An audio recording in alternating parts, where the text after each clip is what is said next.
Iran पर America ने फिर से हमला कर दिया है। जिसकी आशंका थी बिल्कुल वही हुआ है। अमेरिका ने ईरान के किश्म, बंदर अब्बास और सिरक आइलैंड पर भयंकर बमबारी की है। ऐसे वक्त पर यह बमबारी हुई है जब खामनेई का जनाजा इराक पहुंच चुका है, करबला में। वहां पर लोग शोक मना रहे हैं और इस बीच ईरान पर ताबड़तोड़ हमले हुए हैं। करीब 80 ठिकानों पर अमेरिका की सेना ने हमले किए हैं और ये भी कहा है कि अमेरिका तब तक नहीं रुकेंगे जब तक कि होर्मुज के इलाके पर ईरान पीछे नहीं हो जाता। यानी कि जंग एक बार फिर से शुरू हो गई है। सीजफायर का कोई मतलब नहीं रह गया है। अमेरिकी हमले के बाद ईरान ने भी ताबड़तोड़ जवाबी कार्रवाई शुरू कर दी है। पूरी खबर बताते हैं। सबसे पहले इस खबर को देखिए। होर्मुज लेटर के हवाले से लिखा है, दक्षिणी ईरान में होर्मुज स्ट्रेट के पास किश्म आइलैंड, बंदर अब्बास और सिरक में कई जोरदार धमाकों की आवाज सुनाई गई है। शुरुआती रिपोर्ट के मुताबिक अमेरिका ने हमले किए।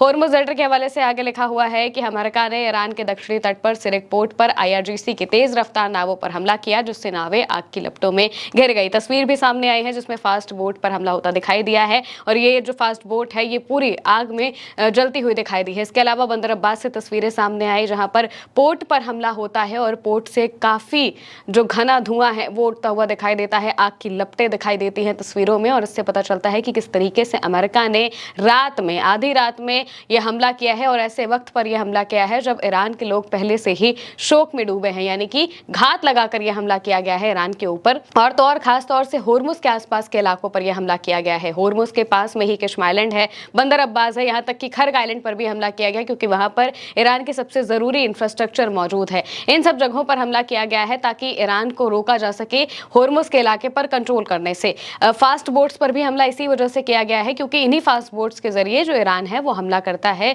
आने जाने वाले कमर्शियल जहाजों पर, अगर वो ईरान की बात नहीं मानते हैं तो। और ऐसा ही हुआ था एक दिन पहले, जिसके जवाब में ही अमेरिका ने ये कार्रवाई की है। हमने आपको एक दिन पहले भी ये खबर बताई थी कि जो ईरान है उन्होंने 2 से 3 जहाज़ों पर हमला किया जिसमें जहाज़ों को नुकसान हुआ। ये कमर्शियल जहाज़ थे जो कि अमेरिका के बताए गए रास्ते से निकलने की कोशिश कर रहे थे। आगे अमेरिका का युद्धपोत खड़ा था और उस युद्धपोत को इन जहाज़ों को कवर देना था, लेकिन ऐसा पॉसिबल नहीं हो सका। IRGC ने हमला किया और इन जहाज़ों को अपना रास्ता बदलना पड़ा। इन्हें नुकसान भी होता है। अब इस बात से अमेरिका काफ़ी ज़्यादा बौखला जाता है। तब भी ये खबर सामने आई थी कि अमेरिका इसका जवाब दे सकता है या फिर इस पर जवाबी कार्रवाई कर सकता है और बिल्कुल ऐसा ही हुआ।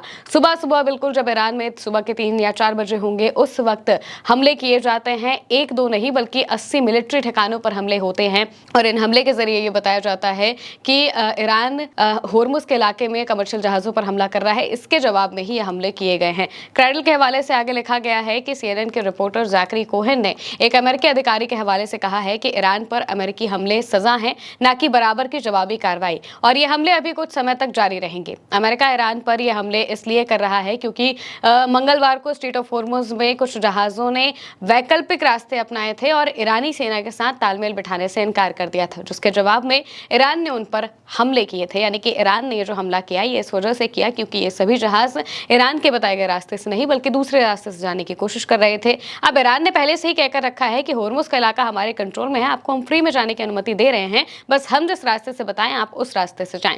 लेकिन अमेरिका इसमें कूदने की कोशिश कर रहा है और अमेरिका अपना नया रास्ता तैयार करने की कोशिश कर रहा है और इसी के जवाब में ईरान ने हमले किए थे और अब यहाँ पर अमेरिका जो है वो हमले करता हुआ दिखाई दिया। सेंटकॉम ने आगे बताया कि उन्होंने किस किस जगहों पर हमला किया है। सेंटकॉम ने कहा 7 जुलाई को US सेंट्रल कमांड की फोर्स ने ईरान के खिलाफ हमले का एक नया दौर पूरा किया है। होर्मुज स्ट्रेट से गुजरने वाले कमर्शियल जहाजों पर ईरान के हालिया हमलों के तुरंत जवाब में सटीक हथियारों से 80 से ज्यादा ठिकानों को निशाना बनाया गया।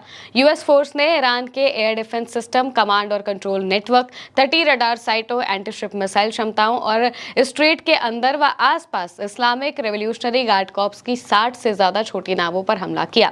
इसका मकसद ईरान की उस क्षमता को कमजोर करना था जिससे वो इंटरनेशनल ट्रेड कॉरिडोर से होने वाले इंटरनेशनल व्यापार पर हमले जारी रख सकता था। यानी कि जिस तरीके से ईरान हमला करता है उन हमलों को रोका जा सके, इस वजह से ये हमला किया गया है अमेरिका की तरफ से, ताकि और खासतौर से ऐसी जगहों पर हमला किया गया है, उस इंफ्रास्ट्रक्चर पर हमला किया गया है जिसके जरिए ईरान होर्मुज में अपना जो कंट्रोल है वो एस्टैब्लिश करता है, उसके कंट्रोल को कम किया जा सके। इस वजह से ही फास्ट बोट्स पर हमला किया गया क्योंकि यही फास्ट बोट्स जाती हैं जहाजों के पास जो कि उन्हें चेतावनी देती हैं या फिर उन पर हमला करके वापस आ जाती हैं। तो 60 से ज्यादा फास्ट बोट्स पर हमला किया गया। इसके अलावा रडार साइट्स पर हमला किया गया और मिसाइल क्षमताओं पर हमला किया गया ताकि ईरान जो है वो इन सब चीज़ों का इस्तेमाल करके कमर्शियल जहाज़ों को रोक ना पाए। लेकिन ऐसा हो नहीं सकता है क्योंकि ईरान के पास अभी भी मिसाइलों का ऐसा जखीरा मौजूद है और उसने अपने सारे जो टारगेट्स है या फिर कहा जाए कि जो मिसाइल बेसिस हैं वो इस तरीके से बनाकर रखे हैं कि वो उन्हें कुछ ही पल में वापस से ठीक कर लेता है और फिर से ताबड़तोड़ हमले शुरू कर देता है। और ये जो हमले दोबारा अमेरिका के ऊपर हुए हैं वो भी इसी तरीके से किए गए हैं ईरान की तरफ से। क्राइडल के हवाले से लिखा गया है, आज सुबह बंदर अब्बास और सिरिक में ईरान के तटीय ठिकानों पर अमेरिकी हमलों के जवाब में ईरान ने कई तरफ से जोरदार जवाबी हमला शुरू किया। अमेरिकी हमलों के कुछ ही घंटों के अंदर IRIB ने पुष्टि की है कि ईरान में कई जगहों से मिसाइलें दागी गई, जबकि IRGC के एक आधिकारिक बयान में चेतावनी दी गई है कि किसी भी हमले का निर्णायक जवाब दिया जाएगा। द एसोसिएटेड प्रेस के मुताबिक बहरीन के अधिकारियों ने पुष्टि की है कि आज सुबह उन्हें मिसाइलों का सामना करना पड़ा और स्थानीय इमरजेंसी सायरन बजने लगे। वहीं कुवैती सेना के जनरल स्टाफ ने घोषणा की है कि उनके एयर डिफेंस सिस्टम सक्रिय रूप से काम कर रहे हैं और आसमान में दुश्मन के लक्ष्यों को रोक रहे हैं। बहरीन और कुवैत ये दोनों ही वो देश हैं जो कि इस वक्त अमेरिका के लिए सबसे ज्यादा जरूरी है और अमेरिका के सबसे करीबी भी हैं।